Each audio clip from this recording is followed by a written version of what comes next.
Hello, it's Monday the 27th of February 2017. Welcome to the Purple Army podcast in association with Goldstone Wealth Management. This is episode number 84.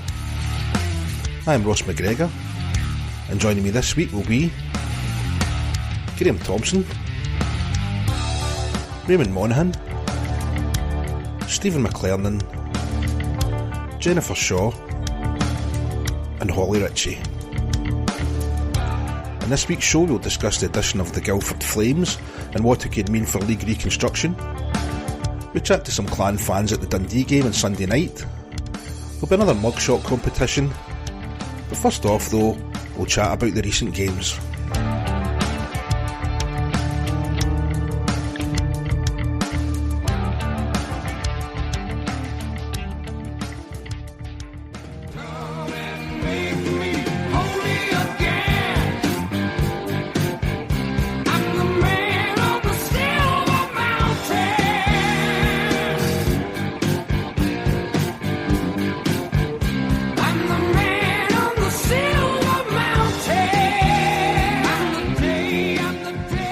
Joined for this segment of the programme by Jennifer. How are you, Jennifer? Very well, thanks, Ross. And Graham.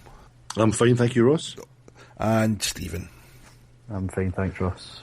Braehead 8, Fife 5. Scott Pitt opened the scoring for Braehead Clan before a double from Ryan Dingle put the Flyers ahead. Cody Carlson put the home side back in level terms before Dingle completed a first period hat-trick. The Fife lead lasted 16 seconds as Matt Keith pulled the Clan back into it, and Corey Cowick ended the scoring in the first by putting Braehead up 4-3. Stefan De La Rovere had 2 goals from Corey Cowick, completing his hat-trick, put the Clan ahead 7-3 at the second intermission. Finucci and Siska brought the Flyers back into it within 2, but Scott Pitt eased any nerves for the home side with his second and the Clan's 8th of the night to finish the scoring. We went on to last night.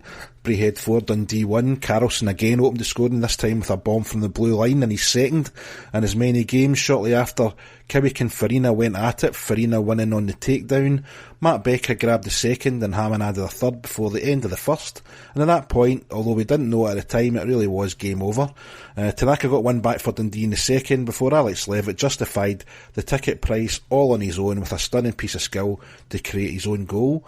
And it ran out, Braehead 4, Dundee 1. Graham, you've got to be happy with both of these results, given that we are playing for the conference, or we were up to last night playing for the conference, and trying to build a bit of momentum going into the playoffs. Yeah, absolutely. I mean, again, it's our longest winning run of the season, as I think you said, and we have to show some good form for the sake of attendances, for the sake of the rest of our season, and points in between. And yeah, to be showing the form that we're doing right now, albeit, okay, we're still conceding goals and the D's not great, but the point is we're winning games and that's what matters. So it's good to see. I dare say we'll talk about it later on, but obviously we've got to keep that momentum going as much as we can because the playoffs don't start next week. We've got a few weeks to wait now, so we've got to keep that momentum going. That'll be a big test. But yeah, good to see.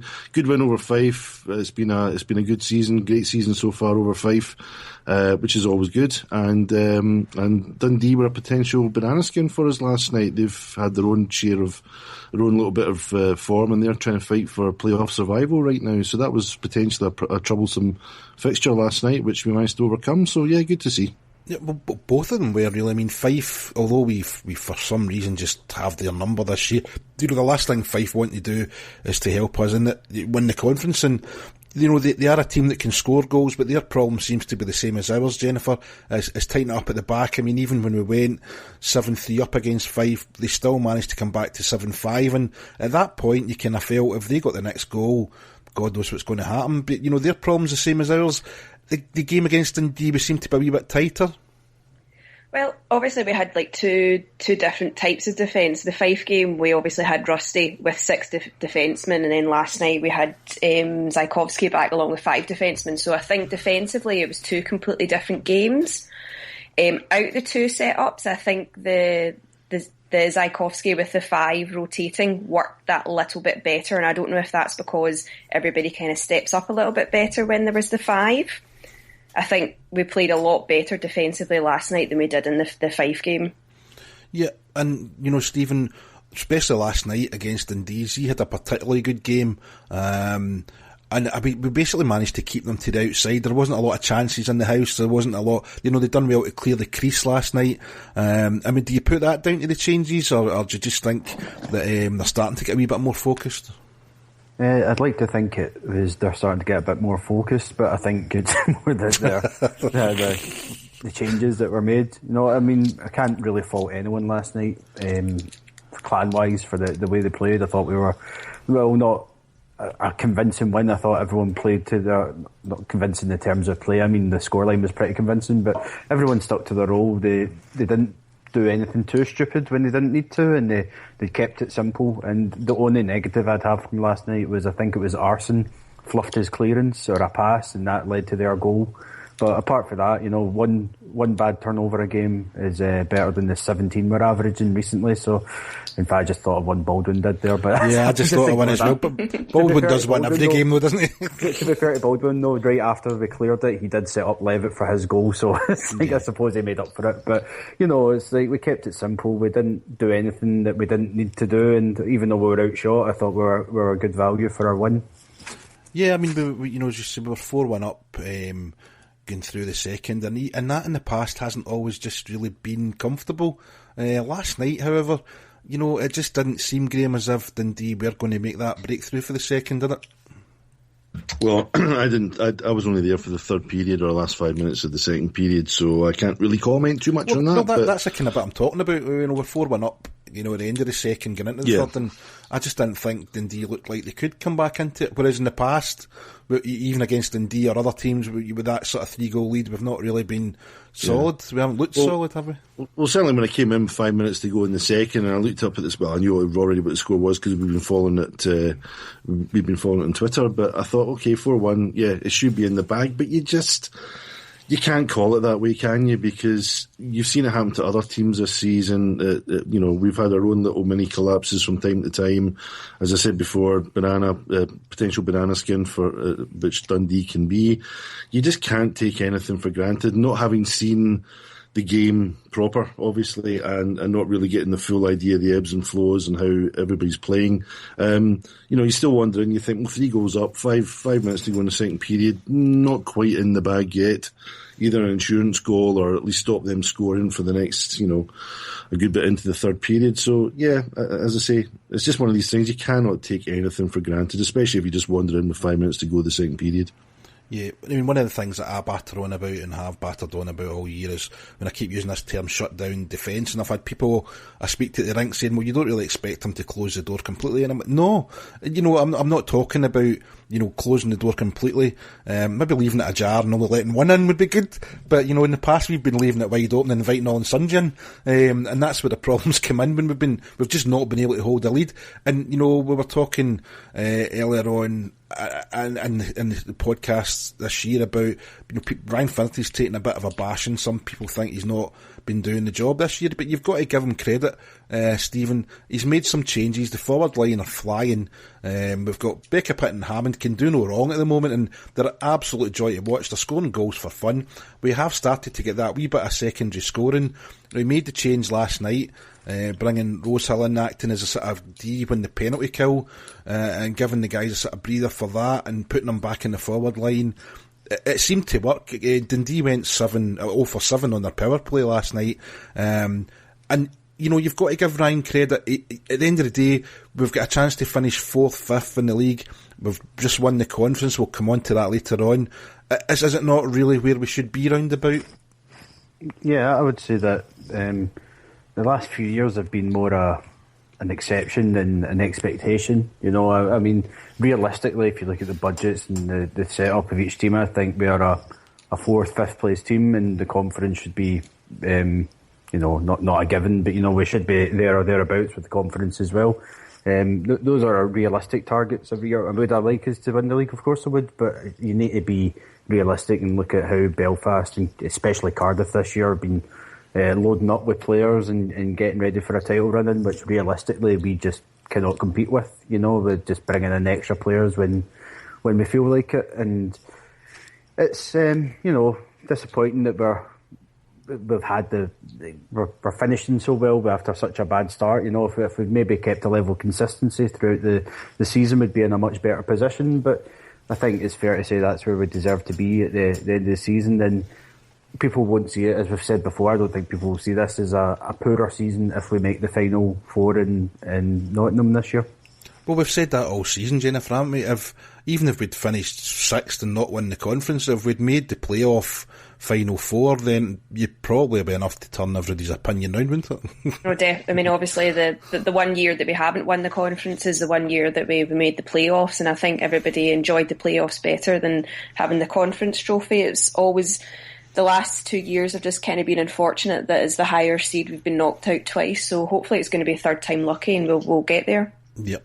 Going back again to the games, particularly last night, we were talked about Jay Rosal coming back and playing between the two. I thought Jay Rosal was particularly good last night. He was policing the ice, Graham, without actually lifting his fists. Yeah, I saw the situation in the third period where obviously he managed between sides and our own Cowick, and we know that Cowick can occasionally see the red mist on occasions, and it's cost us and it's cost him in the past. So I think Roshill being responsible and getting involved to prevent any silly penalties being incurred was a good move. And Roshill, he's been impressive all season, fulfilling a number of different roles for us. Obviously as a forward, also when he came in to shore up the D, he was effective in that, and he's a leader on the ice. He's just one of these guys that seems to be a bit of a natural leader, and you need leaders on the ice. It's not just your captain. You need leaders on the ice to get involved at times like that, and especially if you have, let's say, one or more players that maybe have a little bit of a short fuse. So yeah, I mean, as I say, I saw that incident and I thought, fair play to you. That's exactly what should be going on. And Rosehill's been good all season, and we just saw another facet of that last night. Yeah, he's a kind of different type of enforcer, Jennifer, to the likes of Zach Fitzgerald, who wore his heart on his sleeve and sometimes let his heart rule his head. Jay Rosell's shown us this year that he's very, very intelligent, and he knows the right time to go, and he knows, and we haven't seen it much this year. I think maybe we had 2 fights for Rosie this year, but he knows, when to do it and when not to, and he commands the respect to the rest of the team that they'll listen to him as well. I also think if people were to engage with Rosehill as well, I think they'd obviously understand the threat of being absolutely annihilated. So you would need to have some set to basically want to take that on anyway. I think his reputation and kind of precedes him to the extent that you'll get a lot less people. I mean, obviously with the Cowick thing last night, Cowick was quite happy to go, but as soon as Rosehill was there, everybody else kind of backed off because nobody was willing to take him on.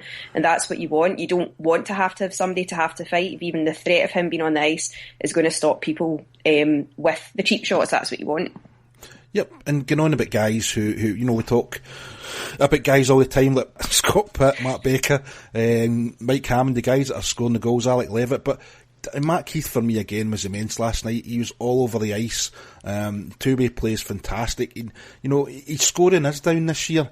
I'll put that down. He's been mixed and matched on the lines. He's been double shifting when we've had injuries. But there's more to hockey than scoring points and scoring goals, isn't there, Graham? There is, absolutely. And we spoke about Keith not that long ago in terms of, for me anyway, he's a captain and he's kind of expected to fill in gaps on a shift whenever one appears, and we've had lots of gaps, be it defensively or otherwise. He's always been a good two-way player, but I think at times he's suffered a little bit, perhaps, from really having to be all over the ice at any particular one time, and it's, I kind of feel for him, but, never less than 100% effort the whole time, and, the other guys in the team seem to respect him, and I think there's I sense that there's a good sense of comradeship within the team, which we can't, we haven't been able to see that in some seasons before now. So, I think he's had a part to play in that, and of course this is his third season with us. So, he's such an intrinsic part of the team, and he's part of the core, part of the backbone of the whole thing. So points production, obviously you'd like to see a bit more points production, but I think given the role, given the circumstances as you've described it, it's understandable, and to me, I think he's been excellent once again. Yeah, he certainly, Stephen, seems to have a spring back in his